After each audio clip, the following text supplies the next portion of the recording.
Bonjour à tous, je suis très heureux de recevoir un écrivain, mais pas qu'un écrivain, un journaliste qui a bien bossé, qui a bien roulé. Et justement, il va vous parler de Vélib. Et oui, je suis avec Jean-Paul Croiset. Et ben bon, comme dit le mot Jean-Paul Croiset, je l'ai croisé, mais pas qu'en Vélib. Alors Jean-Paul, comment vas-tu? Ça va. Ça fait plaisir on se connaît depuis longtemps. On se suit quand même sur pas mal de salons du livre, parce que nous aimons quoi? Lire et écrire ensemble. Moi j'aime surtout écrire. Et toi, je sais que tu aimes écrire. J'aime écrire. Et avant, donc, tu étais au Figaro. J'ai 38 ans de Figaro. J'ai commencé comme jeune journaliste au Figaro, j'ai fait ma carrière, 38 ans, avec d'abord un boulot de journaliste stagiaire, puis de rédacteur spécialisé, de responsable des affaires scientifiques, et puis de reporter. Parce que j'aime me balader, et j'ai comme ça eu la chance d'aller très bien connu, de Tchernobyl, au centre spatial Covid. Ça devait être quelque chose quand même. C'était très fort, très riche, c'était partout, c'était l'info, c'était formidable. Et quel meilleur souvenir as-tu justement de 38 ans au Figaro? Un sujet qui t'a marqué? Il y en a tellement. Mon sujet, bon, il y a quelque chose de très très grave, c'était Tchernobyl, bien sûr. Ouais. Le premier journaliste européen allé là-bas 3 ans après la catastrophe. Et il faut dire, mais est-ce que c'est vraiment l'enfer nucléaire? Est-ce que c'est la fin de cette énergie diabolique? Ils apercevrent là-bas que c'était bien sûr une catastrophe nucléaire, mais c'était en même temps, on va faire c'était une catastrophe soviétique. Parce qu'on a constaté à quel point cet accident a résulté d'un manque de rigueur, d'un manque de sérieux, d'une espèce de qui symbolisait finalement le régime de l'époque où la vie n'avait pas trop d'importance. Il fallait produire de l'énergie, il fallait faire des choses technologiquement simples. Et puis, personne n'avait imaginé que ça pourrait s'emballer et exploser comme ça.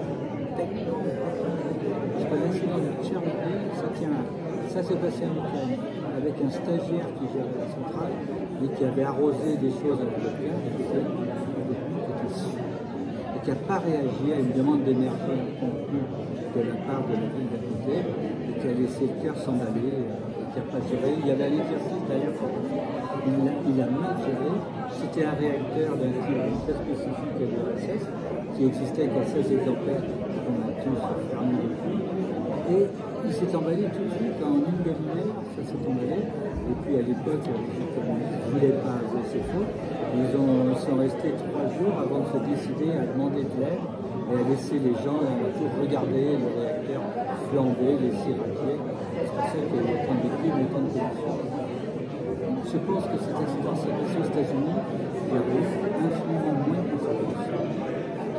C'est peut-être mon avec le recul, ouais, il y aurait peut-être eu moins de. Ah, il y aurait eu moins de. Ça aurait été moins dramatique. Toi qui as fait quand même justement ces 38 ans, aujourd'hui, que penses-tu du journalisme? C'est plus du tout la même chose. Plus du tout. Non, parce que maintenant, avec les médias, les réseaux sociaux, on n'a plus le temps de vérifier l'information. À l'époque, c'est un peu dommage. C'est effroyable. Parce que c'est une espèce de course à l'échalote. Une nouvelle temps, il faut la développer. Il ne faut pas la développer, mais il faut la donner tout de suite. Et sans avoir le temps de recul de temps. Il faut prendre du temps pour vérifier sa méthode. Et c'est bien lancé, et c'est trop fort. Et puis, après, on démonte.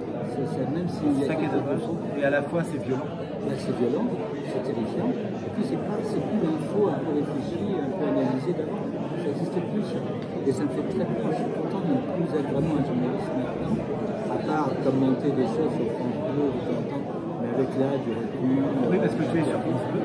Moi, je suis leur correspondant scientifique, spatial. Donc, je leur donne de l'info. Un lanceur qui ne part pas, une belle fusée qui décolle. Oui, parce que là nous sommes au salon exactement à Saint-Aubin-sur-Gaillon. On n'est pas loin de Vernon. Et on a quand même ces fusées que tout le monde. Voilà, donc toi tu as un peu aussi ce. J'ai toujours vécu à Vernon depuis mon entrée en journalisme. Et c'est un Vernon qui sont fabriqués de moteurs d'Ariane depuis 2 jours. Tout à fait. Et c'est le berceau de la propulsion spatiale européenne. Exactement, donc Ariane, c'est quand même important. Et c'est français. Et on est fiers, c'est normand. Tout à fait. Et c'est français. Et pourvu que ça dure. Pourvu que ça dure. Oui, ça va. Oui, je pense que ils se sont endormis, comme beaucoup d'industries européennes, pendant une dizaine d'années. Ils ont pris du retard sur tout ce que fait Elon Musk maintenant, qui a une espèce d'énergie d'industriel que les Européens n'avaient pas, parce que c'était plutôt des développeurs politiques qui faisaient des choses bien programmées, avec l'accord du gouvernement, alors que Elon Musk se lance, projette, propose des choses au gouvernement qui les prend toutes faites pratiquement. C'est vraiment l'inverse maintenant. Donc c'était une nouvelle révolution dans l'espacial, mais Ariane ne s'est pas adapté, c'est un peu endormi sur ses lauriers il y a une dizaine d'années, mais là a compris et se réveille maintenant, ça nous sortait une belle Ariane 6. En tout cas, Ariane va en l'air, et Vélib. Et Vélib. Alors Vélib, rien à voir. Pourquoi Vélib? Vélib, c'est depuis que j'ai quitté le journalisme, où je devais écrire des choses très sérieuses, j'avais toujours la trouille de planter, d'écrire des choses fausses, de faire engueuler, ramasser. Je me suis mis à écrire des romans. Des romans où j'écris absolument ce que je veux. C'est pas raconter ma vie, c'est raconter des tranches de vie qui m'amusent. Qui sont un petit peu vrais à la fois? Non. Oui. C'est des faits de société. Des faits de société, de l'actualité. Caricature de notre vie d'aujourd'hui. Mais au travers de héros que j'invente complètement, je suis un peu schizophrène, je lâche ma schizophrénie, le tout, c'est de savoir atterrir ce que j'ai fini d'écrire. C'est pour ça qu'il y a un auteur et à la fois un fantaisisme dans l'acteur. Ah oui, fantaisiste et un peu dérision, regardez ça, avec gentillesse, avec tendresse, avec un petit peu de recul aussi. Alors ça, c'est une histoire d'aujourd'hui, c'est une rencontre brutale entre une gentille écologiste qui a vélo, qui aime bien son vélo, et qui circule un peu n'importe comment, et un automobiliste qui n'aime pas trop les écolos parce que c'est embête de culpabiliser la voiture. Il renverse cette pauvre fille, cette pauvre écologiste, il l'écrase. Et là, c'est dramatique. Mais il a honte quand même. Il va prendre de ses nouvelles. En prenant de ses nouvelles, il découvre ce monde un peu des écolos qui détestent les automobilistes. Mais il la comprend un peu. Et puis elle s'intéresse à lui parce que finalement, mais ils ont des points communs. Et puis ils pardonnent l'un à l'autre. Plus que ça pardonne. Plus que pardonner.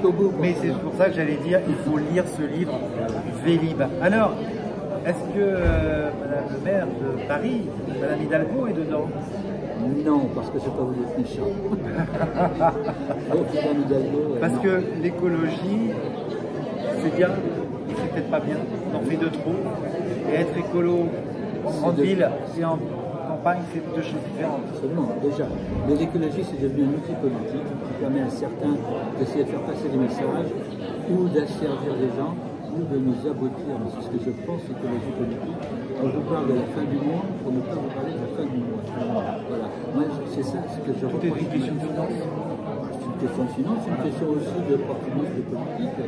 Si on nous promet qu'il faut lutter contre le changement climatique, donc on va se ressentir, c'est de dire que la vie augmente très fort et que là on ne vous en parle pas, on fait rien. Moi c'est mon avis, hein. Je pense que l'écologie a bon dos, alors ça devrait être un domaine totalement multipolitique et il va y avoir un consensus sur l'écologie, sur le respect de l'environnement, sur essayer d'améliorer la consommation d'énergie, essayer aussi de... En fait, revenir à nos sources. De ce que nos ancêtres avaient déjà. Oui, mais en même temps, non, parce que aujourd'hui, la Terre, c'est 8 milliards d'années. On ne peut pas gérer une Terre de 8 milliards d'années. Comment gérer une Terre qui était 2 milliards de toutes les plus. Quand on rase la forêt d'Amazonie, ça fait mal à beaucoup, mais on ne la rase pas pour le plaisir de détruire la planète, mais pour faire la culture, pour nourrir, pour manger. Il y a 8 milliards d'années qui ont besoin de manger, qui ont besoin de se chauffer, qui ont besoin de regarder la télé, qui ont besoin d'avoir leur téléphone. Une énergie qui coûte pas cher encore partout dans le monde, c'est le charbon. On ne peut pas empêcher les Chinois, les Indiens, même les Américains de brûler du charbon, de brûler du gaz de schiste. Ils sont besoin de la donne dans son monde, on a besoin d'énergie. Surtout une chose, c'est que l'écologie, il faudrait que tout le monde s'y mette. Mais ça, c'est encore une autre paire de manches. Justement, ceux-là, ils ne peuvent pas. Ils ne peuvent pas. On ne peut pas dire aux Chinois, non, c'est pas beau de brûler du charbon, restez dans votre coin, ayez froid et ne profitez pas du développement. On ne peut pas leur dire. faut être patient, mais c'est bon, on est tombé sur cette espèce de calamité de changement climatique qui commence un tout petit peu à revenir. J'ai une espèce de vocation de climato-sceptique, comme on dit, c'est-à-dire que c'est vrai que la Terre est dans une période assez chaude en ce moment, mais c'est pas du tout ce qu'on nous promettait dans les années 80, parce que jeunes journalistes, on nous annonçait la fin du monde, l'océan allait venir jusqu'à Paris en 2010 maximum. On aurait dû naviguer à la rame pour aller jusqu'à la côte du Trocadéro, mais on était inondés. C'était du délire, et ça n'est absolument pas ça. On sait qu'il y a des chiffres qui sont évidents. Depuis 1998, le réchauffement n'est pas fait. C'est-à-dire qu'on a le température climatique, et depuis 1998, c'est-à-dire 22 ans, 24 ans, elle n'augmente plus. C'est quand même assez relativement rassurant, même si on émet des gaz à effet de serre, même si avec la pollution, avec la déforestation, on modifie ce qu'on appelle l'albédo de la planète, c'est-à-dire la manière dont la planète se débarrasse d'une partie de ses calories, parce qu'elle reçoit toujours des calories du soleil, toujours à la même quantité, il faut qu'elle en évacue toujours la même quantité pour que le climat s'installe également. Et là, il y a un déséquilibre qui fait que il y a un réchauffement qui est plus important à certains endroits où le rayonnement est moins fort, notamment au pôle, mais c'est pas la catastrophe totale qu'on nous annonçait, qu'on nous promettait. Et je crois que si ça doit continuer, il ne faut pas essayer de l'empêcher, mais il faut aussi s'y adapter. Alors on va s'y adapter en vélo. Un vélo par exemple. Mais après, on ne peut pas empêcher les gens de prendre leur voiture, de prendre leur vélo. En Normandie, qu'est-ce qu'on est bien dans les campagnes. À vélo, à Paris, on chantait à vélo, on dépasse les autos. En tout cas, c'est ton dernier livre, Jean-Paul, Vélib. On peut le retrouver, mais ça ne sera pas le dernier justement. Et ça, je te suis sûr et certain. Vélib, on le retrouve où? En librairie? En librairie, dans toutes les FNAC et tout. Oui. Et puis, s'il n'est pas là, il faut le commander. Mais autrement, puisqu'on est dans le coin vers chez nous, aux Antilles, à la librairie Marc Page, il est toujours là. Il est toujours là. Et il suffit de laisser son nom et je passe son temps pour dédicacer. Ah, ça c'est super. Voilà, alors commandez votre livre et il vous fait une dédicace. On peut te retrouver sur les réseaux sociaux, donc Facebook, Instagram.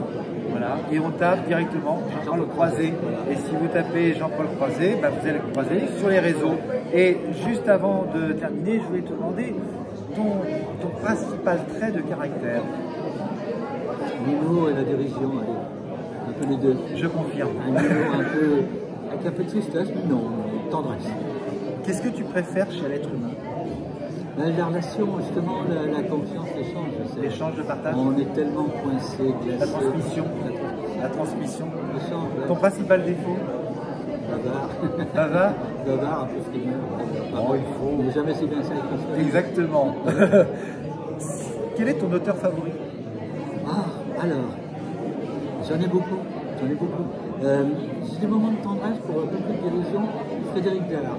Ah, on n'en parle pas souvent. On n'en parle pas souvent, mais Frédéric Dard. Mais vieux Santelio, il y a cette espèce de tendresse pour l'être humain qu'il y avait dans ses écrits.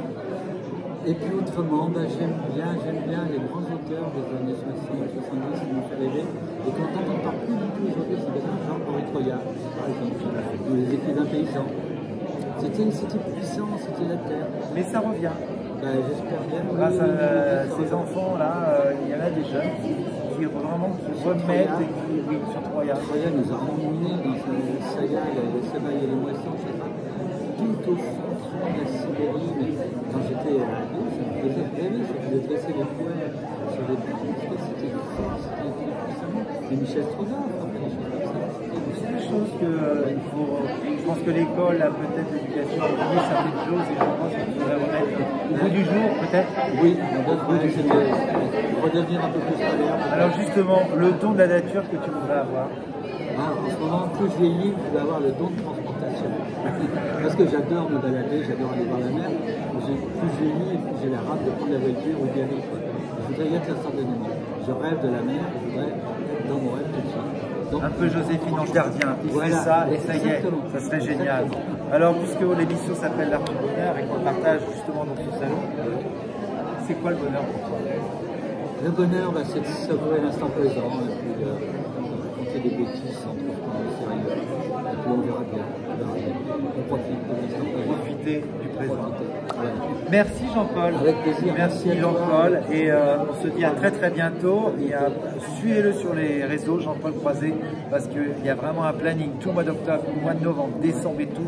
Tout est bien organisé et c'est tellement bien décrit. Je vous dis à très très bientôt. Prenez soin de vous et ciao ciao ciao. Ciao.